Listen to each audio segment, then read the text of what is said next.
Part 4. The Customer-Centric Path Forward. Chapter 18. Strategy and Planning. Carefully crafted CX strategies will address everything that touches customers, including how customer support is trained, how marketing speaks to our audiences, pricing, sales, and more. At the center of all of these is our PSE. The better our PSE, the easier it will be to attract and retain customers. PSE that better match customers' needs allows sales, marketing, and support to reduce effort and expenses. To keep this book focused, rather than addressing customer centricity in every business domain, we will look at PSE strategies and how we plan, process, and other internal changes that will improve our customer centricity. Forrester's Predictions 2023 PDF claims that, quote, a majority of customer experience CX teams lack crucial skills including design thinking, inclusive experience design, survey design, journey mapping, and data literacy and storytelling. End quote. Weblink cxcc.to/A193. In earlier chapters, we debunked the many definitions of design thinking, and we also examined how these listed items are not skills. They are documents representing work done, but not the skills themselves. If you use poor techniques or lack solid evidence from great research, you'll end up with a journey map, but it might be flawed or not actionable. The real skills are in strategy, problem finding, and problem solving. Journey mapping and storytelling without these are pretty documents without substance. We know this because companies have been sending staff for customer journey map training and design thinking training for years. Yet we don't seem closer to customer centricity. We still struggle with attraction and retention. We are still feature factories, putting stakeholders' happiness before customers' happiness. Despite all of our journey mapping, design thinking, and storytelling, we are still low on the customer centricity maturity scale. Customer Centricity Maturity Model. If it helps you envision your organization moving through stages of customer centricity maturity, here is my Delta CX model, with 1 being the highest level. Level 5. Cut off. We're building and releasing the PSE that stakeholders and execs like. We assume there's an audience for it somewhere. Sales and marketing will have to figure that out. We're not building for any particular target audience or researching them to learn their tasks or needs. We don't pay much attention to satisfaction or loyalty metrics since we'll find more new customers if needed. We might have little or no competition, so we don't cater to customers or worry about their satisfaction. Level 4. Considered. We think we care about customers, but we research them as far as learning what we can sell them, what they might pay, and other elements that feed sales and marketing. We tend to believe that if we build it, they will come. If they don't, sales and marketing will figure out new ways to find and convert them.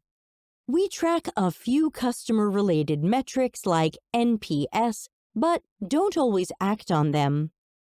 Level 3. Conversion. Transition period where some teams are doing better than others.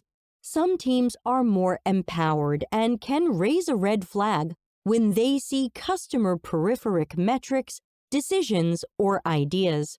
We take those seriously and then take more customer-centric actions. Other teams are still in the lower levels of maturity. We're building out more of a CX department to handle user-centered design and CX strategies. Level 2. Coordinated. Our CX department and teams are in place. They have a hierarchy, including layers of management and leadership. CX has autonomy and collaborates with all other business units and departments. CX is highly strategic and not other domains order takers.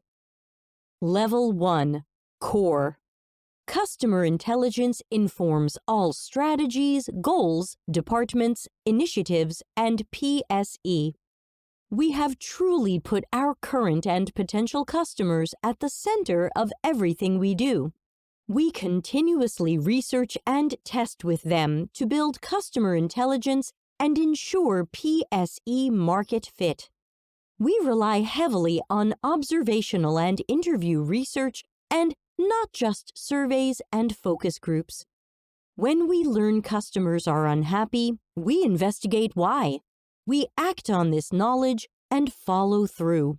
We leap past what competitors do rather than rip the competitor off. Decisions are ethical and consider customers' perspectives. A CXO leads a CX department. End of list. If your company is low on the maturity scale or has previously had a CX or customer centricity program fail, it's time to try again. Your business can't survive without satisfied and loyal customers. If previous attempts to improve CX failed, this should be investigated and the root causes found. Was there no clear strategy or plan? Was there a lack of allies or too many strong detractors? Are we pretending to want change, but blocking it on the assumption that our company is good enough? Whether or not you have CX initiatives, and no matter what you are led by, there will still be PSE and customer experiences. The more deliberately these can be strategized and created, the more success the business will have. Please keep trying to climb the customer centricity maturity ladder even during or after CX struggles. Sidebar: deliberately designing customer experiences for customers. I noticed that my TripIt travel organization app showed the layover time between some of my flights, but not all of my flights. Since this looked like a bug, I emailed TripIt. The response I received was, quote, "TripIt uses the travel industry standard for determining if two flights are a connection. The airline industry standard rule for determining a connection time to display is less than 4 hours for domestic flights and less than 24 hours for international flights from one country to another. Anything longer is considered a stopover and will not display the layover time in TripIt." End quote. This brings us back to our earlier chapter on understanding customers' tasks and designing for the knowledge they have and need. As a user, I have no reason to ever understand or remember airline industry standards for what's a stopover and what's a layover. I do not have a set of mental rules around if the flight is domestic or international, or if the timing between flights is more or fewer than X hours.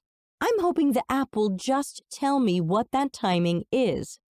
This also ignores the customer's context. I'm flying from London to Milan and then from Milan to Olbia, Italy. How much time will I have for a passport stamp, luggage retrieval, check in with another airline for the next flight, recheck my bags, and get through security?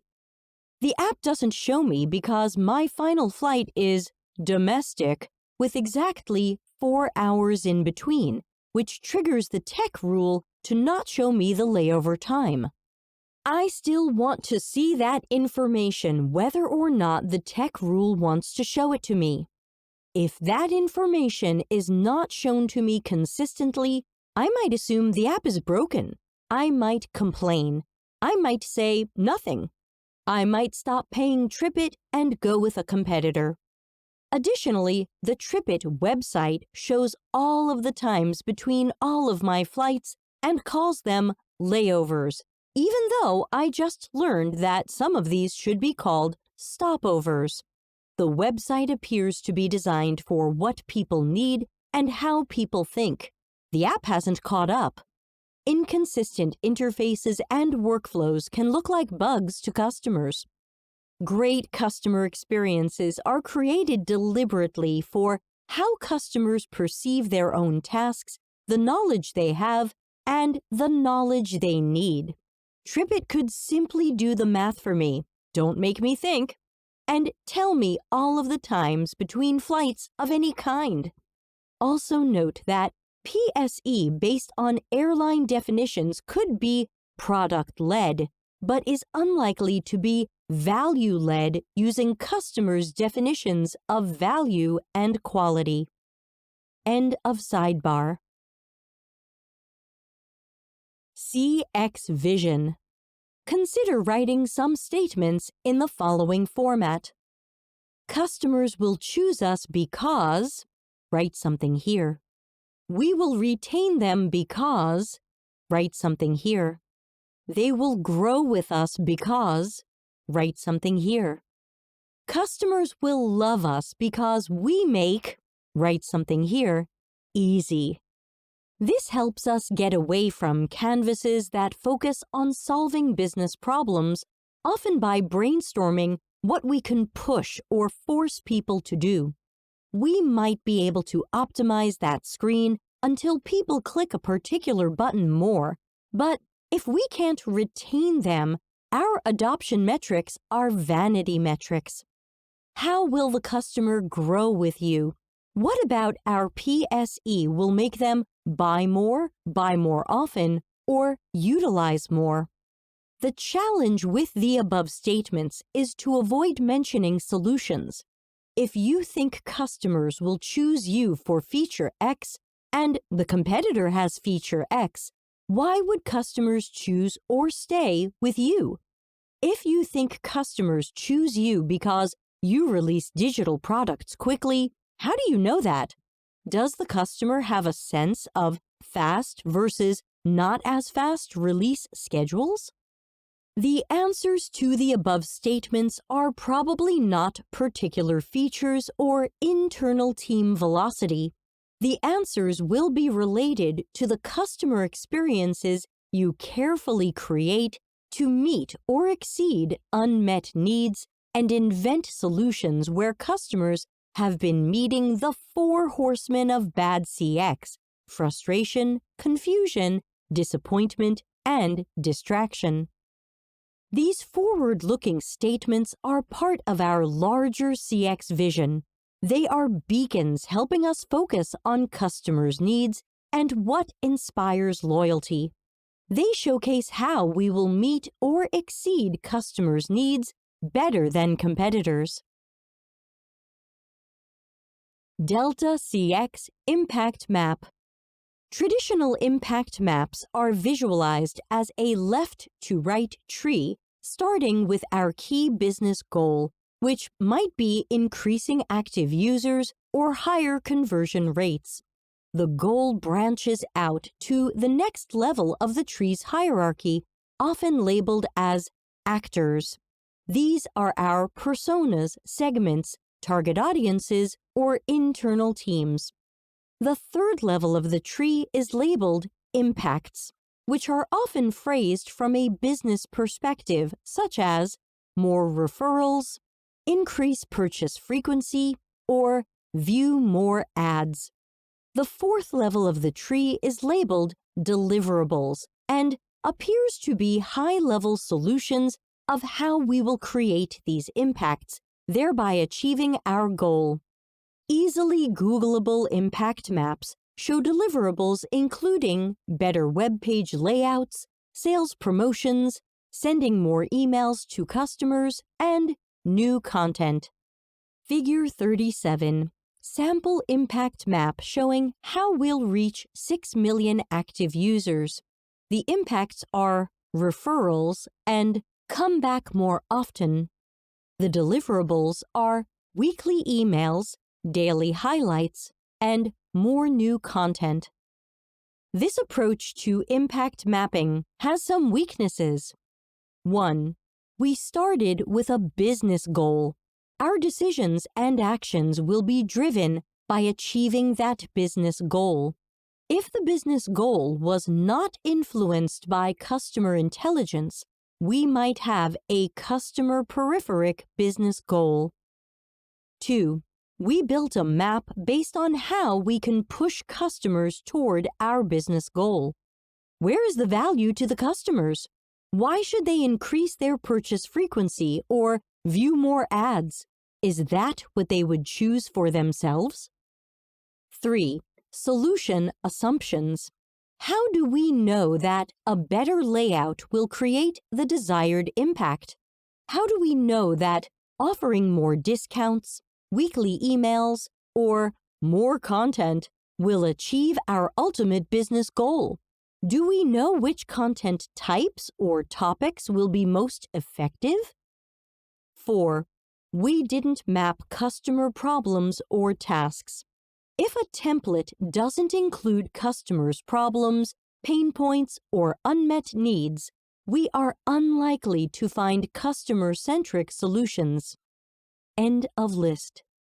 What if we created an impact map where the goal is something our customers are trying to achieve? Figure 38. Sample Delta CX Impact Map, explained below. Our key customer problem or need is at the top of my Delta CX Impact Map. The example used above is frustrating and difficult to find the right products on our site. The next level of the map indicates some of the root causes creating or aggravating this problem. For this sample map, these causes are poor metadata, customer knowledge gaps, remember our example from Lush? Non-standardized data, sometimes entered by third parties, and the layout of the results not matching users' mental models or needs. They prefer a grid over a list. We next document the impact on the business. Customers are suffering, and here's how that plays out for our project or company. For this sample map, the business impacts are a lower conversion rate, 0.5% for customers struggling with search results versus 1.7% for our general population, lower average order value, AOV of $120 versus $155, 10% returning customer visit rate versus 20%, and increased voice of the customer complaints. 5% of our Q2 complaints were about this topic. Include any numbers or estimates you have, especially around lost revenue. Note that visually the tree breaks between the root causes and the business impacts since there isn't a one-to-one relationship. Many root causes are affecting many business impacts. Since the Delta CX Impact Map doesn't focus on potential solutions, the final level of the tree indicates KPIs and OKRs that will show when we have improved or resolved this problem for our customers. Metrics might include an increased conversion rate, increased AOV, customers purchasing more frequently than average, and reduced utilization of customer support channels related to this problem. This approach to impact mapping allows us to focus on the customer while considering how the problem impacts both the customer and the business. We can summarize root causes to indicate that we generally understand where we might focus potential solutions, but the map is solution agnostic. Ultimately, if we can repair the root causes and resolve the original customer problem or need, we will see gains and improvements in both business-related and customer-related metrics. We should aim for these win-win scenarios. Shift away from any maps that might inspire us to be customer peripheric, only focusing on serving the desired outcomes that stakeholders and the business seek. Our work is not done if we improve the stated KPIs but do not resolve the root causes or original customer problem. How can we validate whether the root causes are correct and will resolve our problem? This is where user-centered design can help us know this faster and more efficiently than testing the waters with new publicly released PSE. At a high level, our process is as follows. 1. Define the root causes. We can say that a root cause of poor search results is poor metadata, but that's not enough information to guide our solution. What's wrong with the metadata? Where does it work well, and where does it fall short? The same would be true for the root cause of the search results layout not matching users' mental models or needs. How do we know which layouts are most compelling and helpful to shoppers? To define the root cause, we need more details and evidence, leading us to 2. Refer to earlier research or conduct additional research. An observational study of how people search on our site and other sites can show us what people expect, assume, and understand, as well as what might be a blocker or source of frustration. This would allow each root cause we study to have a well-defined problem statement, plus the insights, actionable suggestions, and other data that qualitative research can provide. Teammates will be tempted to guess to save time, and you might hear resistance to research. Challenge naysayers. Guessing is probably one reason we ended up with a failure we need to fix. Please do not try to fix guesses with newer guesses. 3. Prototype possible solutions. For digital PSE, I recommend Axure for realistic prototyping. AXURE. As of 2022, most CX and UX tools do not allow study participants to interact realistically with prototypes, such as filling in form fields. The problems with evaluative research on click-through models was examined in an earlier chapter. 4. Rounds of usability testing. Once we have a prototype or two that are strong candidates, one or both should be moved through several rounds of usability testing. Real and archetypal users successfully or unsuccessfully completing their tasks shows us where proposed solutions have room for improvement.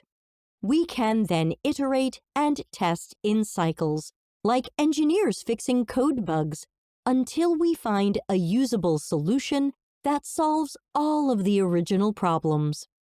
We can prototype and test concepts that are non-digital products or services by piloting our proposed solution with research participants in the real environment or a realistic but controlled environment.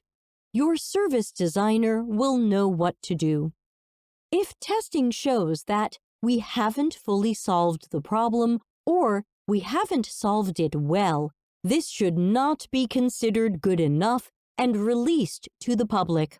This is our opportunity to be customer-centric and aim for 5-star quality.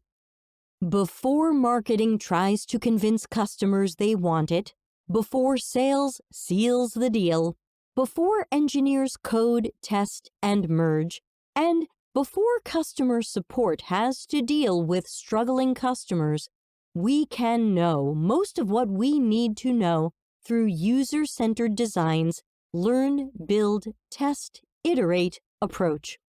We can understand our root causes, clearly define problems, and iteratively work on improvements and innovations.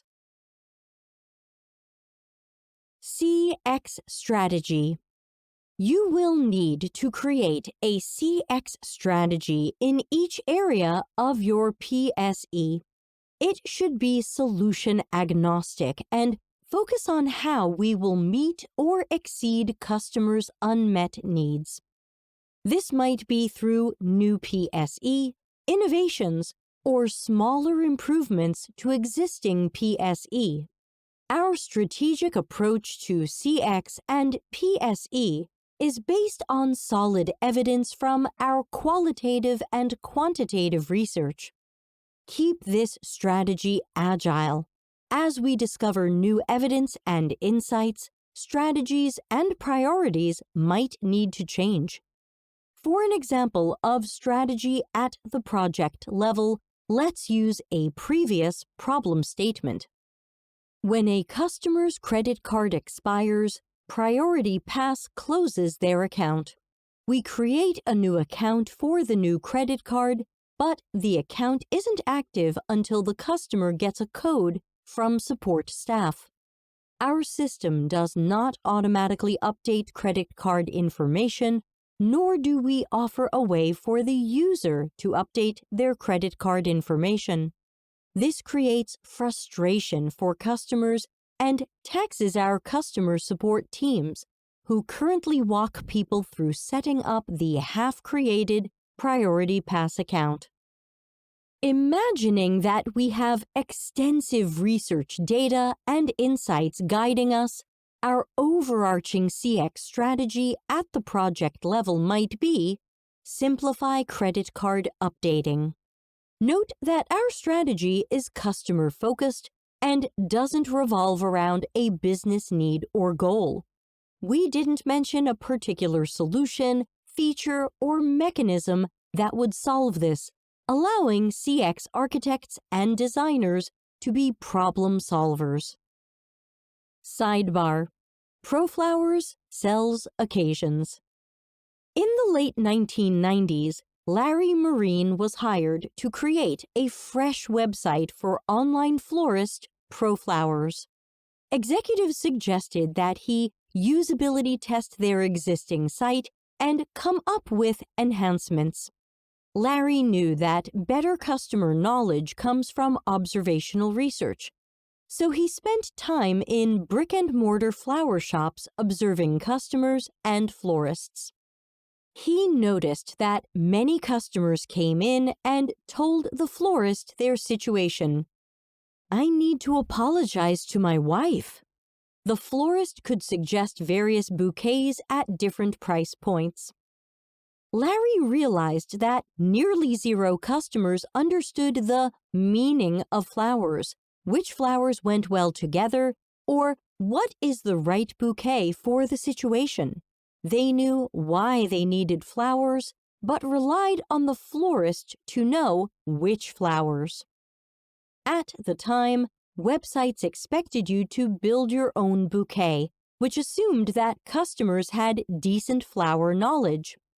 Larry noticed that customers lacked this presumed knowledge, which highlights a knowledge gap. Remember task dimensions in an earlier chapter? Larry realized that ProFlowers' overarching CX strategy should be ProFlowers sells occasions. Larry and his team designed a new website shopping experience that allowed customers to choose by occasion. This not only brought ProFlowers huge success and a conversion rate over 20% for decades, but it redefined online florist websites. It was disruptive.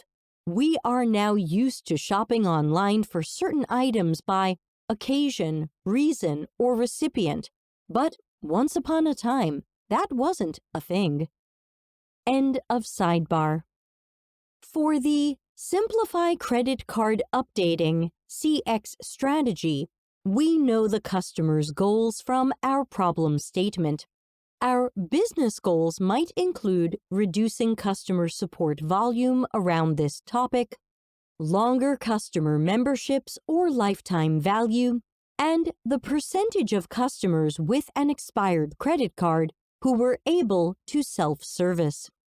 If we have estimates or calculations of saved expenses or increased revenue, we can include those in our documentation or Delta CX impact map. Next, we have initiatives to accomplish these goals and implement the strategy. Improvements and innovations might have been surfaced from our optimized task flow. Using our Priority Pass example, instead of creating a new account that requires further setup, streamlining that workflow might mean a new account isn't created, and we allow users to update their existing account instead. The strategic choice to change the workflow will require us to redesign the stored credit card page in the account profile to allow credit card updating or multiple cards on file. We will design and schedule emails to warn customers that their credit card will expire or has expired, and link them to an Update Your Card page. We will also need to reprogram the system so it doesn't automatically close accounts with expired credit cards. Don't forget to train customer support on these changes. Notice that the features come from the potential solutions, not the other way around. We didn't start our project deciding features like send the customer an email about card expiration. We started with research, which led to evidence around the complete customer experience and problem. Imagine we skipped research and worked from customer support, letting us know that some people are having trouble completing the new accounts we surprise created for them. That doesn't sound too bad. Maybe we can fix that up with some messaging. With our limited understanding of the problem, we might brainstorm a quick fix. Email the customer the code they need to complete setting up their new account. Now they won't need to call customer support for the code. We might see fewer support calls about setting up the newly created account and believe we've solved the problem. Would the customer say we solved the problem? They still had their old account closed, which means their Priority Pass card is invalid. If they prefer physical membership cards, we now have to mail them a card with a new account number on it, wasting paper, plastic, and postage. If they are traveling while this happens, they might not be able to use the Priority Pass service because their account expired and they didn't set up the new account yet. Band-aids and workarounds might feel like solutions, but dig deeper past the surface and past the symptoms of the larger problem. Compare quick wins based on light knowledge to the more thorough process of gathering qualitative and quantitative evidence, writing well-defined problem statements, and working through your strategy to solve the problem and its root causes. What is this project's strategy? Is a question I always ask when I hear stories about executives randomly changing priorities. So far, 100% of people have replied that there isn't one. Teams change what they are working on based on whatever an exec thinks we should chase this week or month. If this sounds like your situation, consider challenging that leader or exec.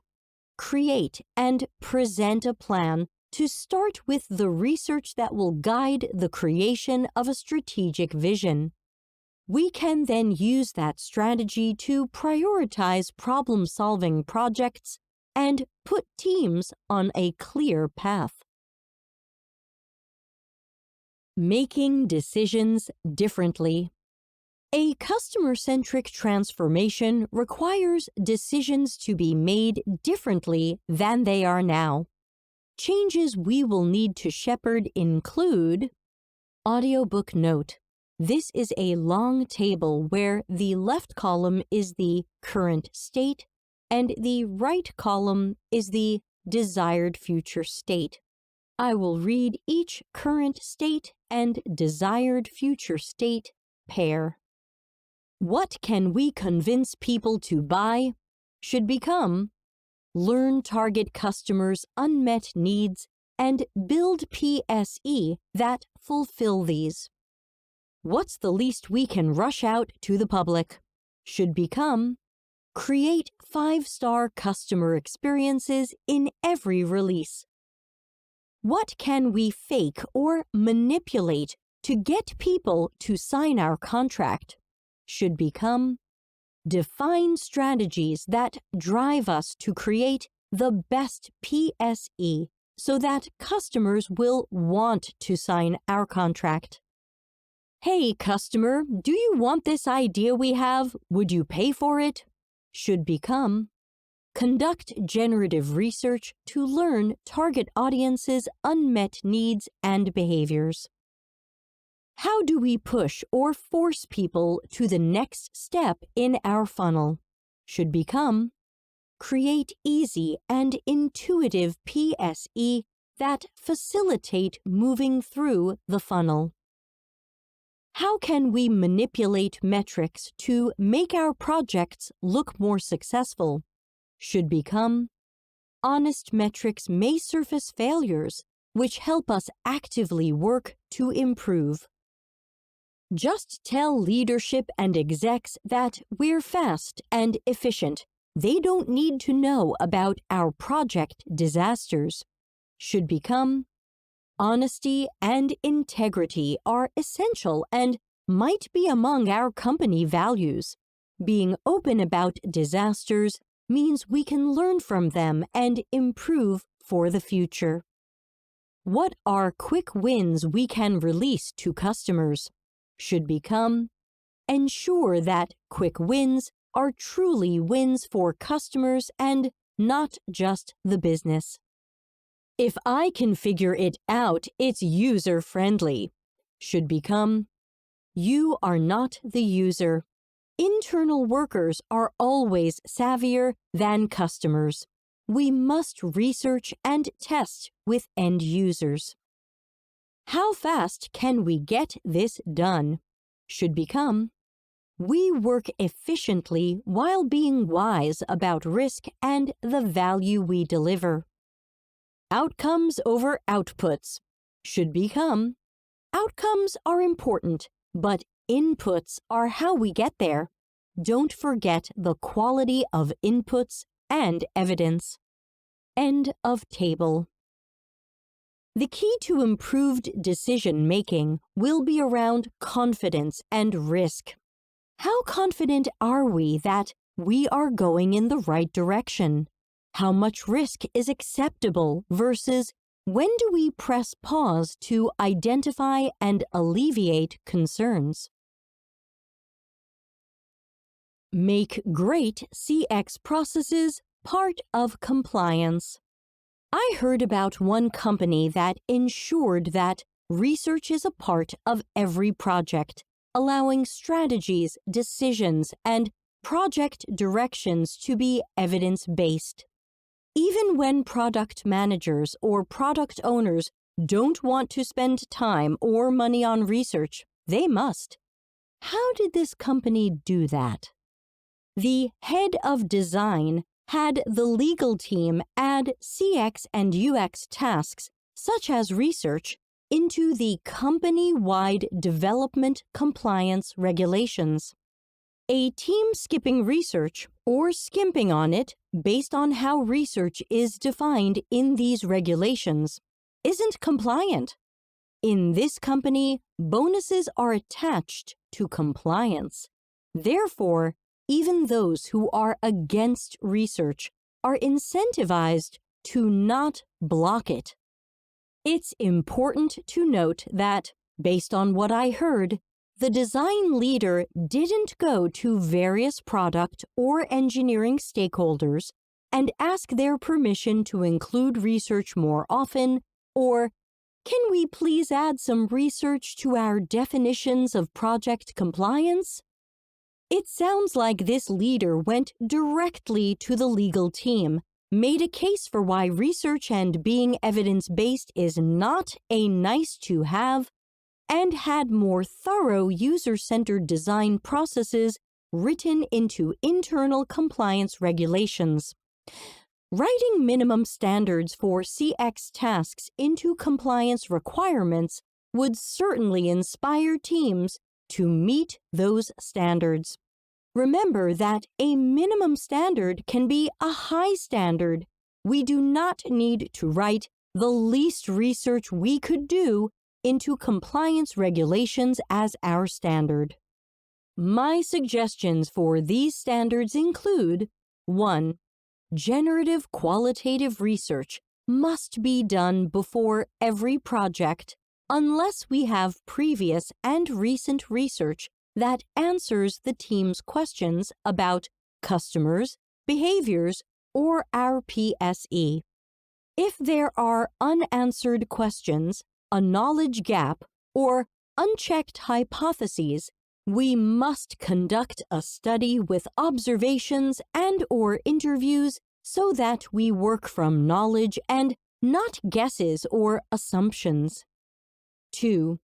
Who plans, executes, and analyzes the research? CX tasks are specialized and must be done by qualified specialists. It shouldn't meet our standards if research is done poorly, the wrong methods are used, or the findings are manipulated to say what we wanted to hear. 3. Content, information architecture, interaction design, service design, and prototyping are done by specialists. It should not meet our minimum standards if a coworker who wouldn't qualify for a CX job at our company is trying to do CX or UX tasks. That is ultimately not a time saver and can introduce unwanted risk. 4. Designs receive at least 2 rounds of testing. Round 1 tests your concept or prototype for ease of use, how intuitive it is, and how well it solves the original customer problem. It's common to find flaws or experience bugs during testing, which leads to design changes. We should then test again to ensure that there is no experience debt that should be fixed now, when improvements would cost less and be faster than fixing it later. 5. Diversity, equity, inclusion, and accessibility are baked into compliance, not something we hope to sprinkle on at the end. We must research, design for, and test with all of our target audiences. 6. CX teams and individual practitioners estimate their required time and resources to do world-class work. If they will not get what they need to do 5-star work, then the person who decided to limit CX is accountable for problematic outcomes. Perhaps this person risks being non-compliant if they are a blocker. End of list. Later in this chapter, we'll look at creating a value-led process playbook. Your playbook includes standards for CX work as well as the guidelines for how CX tasks are done.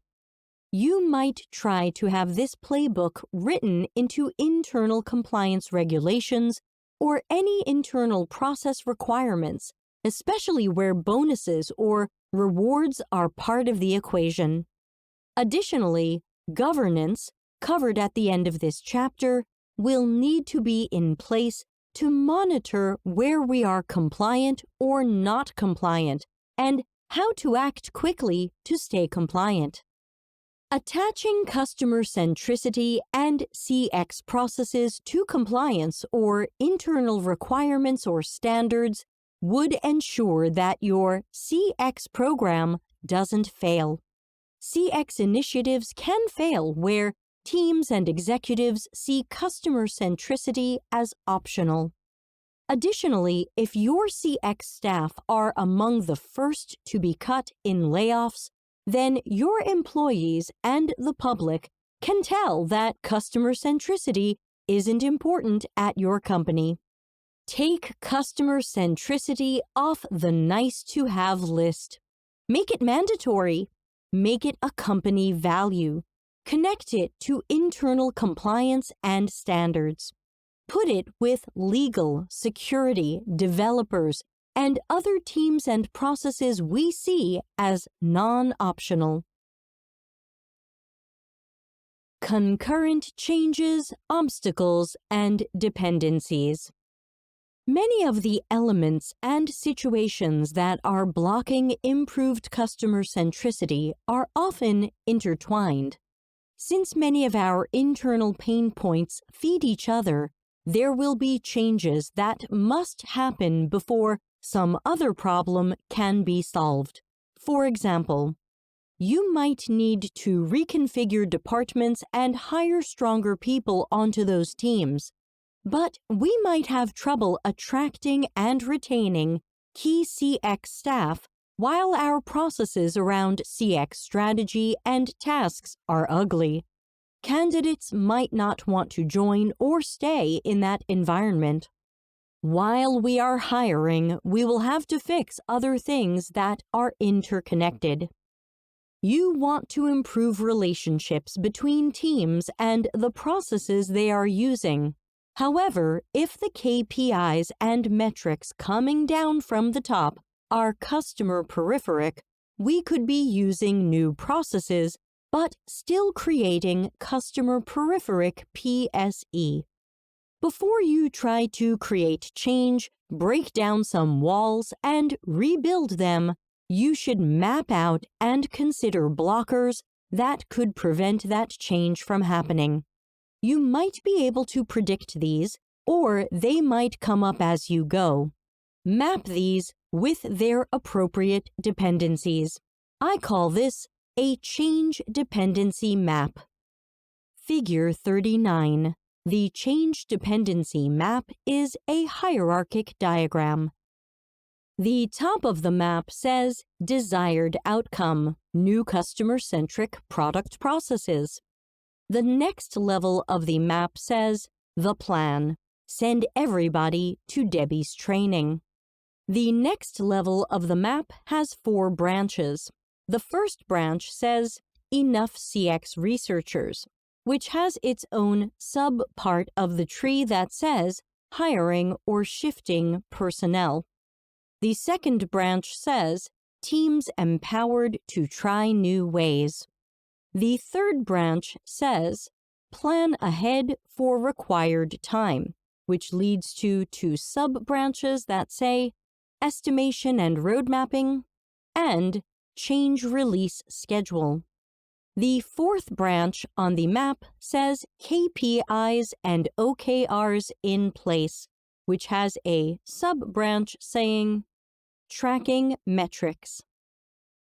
For example, we might imagine that training is the main ingredient needed for change. Let's send everybody to Debbie's training so we will all be ready to improve customer centricity. Sure, but there will still be blockers. 1. Do we have enough CX researchers available to do all of the research that being customer-centric requires? If not, the change could stall or fail. We will first need to hire some people or shift personnel around so that even just 1 or 2 teams are ready to try new ways of working. 2. Are our teams empowered to break out of how we do things now and try new processes, methods, and approaches? If not, all of the training in the world might not produce the desired actions or outcomes. 3. Did we plan extra time to try new ways of working? It'll probably take us longer than our old ways, especially while new processes are experimental. Did we estimate this time and update our roadmaps? Did we change our release schedule so that nobody is surprised that the new project is taking longer than usual? Forgetting to plan extra time to try new ways of working could block our goal of successfully experimenting with more customer-centric processes. Estimating time, updating roadmaps, and changing the release schedule are dependencies under planning extra time. This is why the change dependency map is a tree or hierarchy. Fixing one or more problems unblocks a higher level problem. 4. How will we measure if our customer centricity adventures are starting to work or where we need to improve? Do we have KPIs and OKRs in place? Are we ready to track and measure everything that we need to? Does the team believe that we are tracking or obsessed with the wrong numbers? Are teams under pressure to deliver customer peripheric KPIs? We will have to shift or fix these to remove obstacles that can block the change we want. End of list. Some companies bring in expensive trainers, assuming that if we train everybody on this topic or method, we can then use this method, which will solve our problems. The example map reminds us that trainers alone rarely solve a problem or create a transformation because we haven't cleared the blockers and dependencies. Map anything that will block desired changes and outcomes. What must change before we can create the final or larger change? Work on changes at the lowest level of the hierarchy first, so that teams are freed up and empowered. The lowest level of your map might be root causes blocking other changes. Mapping these out visualizes and socializes obstacles so that we can plan to eliminate them. The sample map above has a broad and high-level goal of being more customer-centric. We can use a change dependency map for a change at any level: project, team, department, or company. Our desired outcome might be very specific or a broader vision.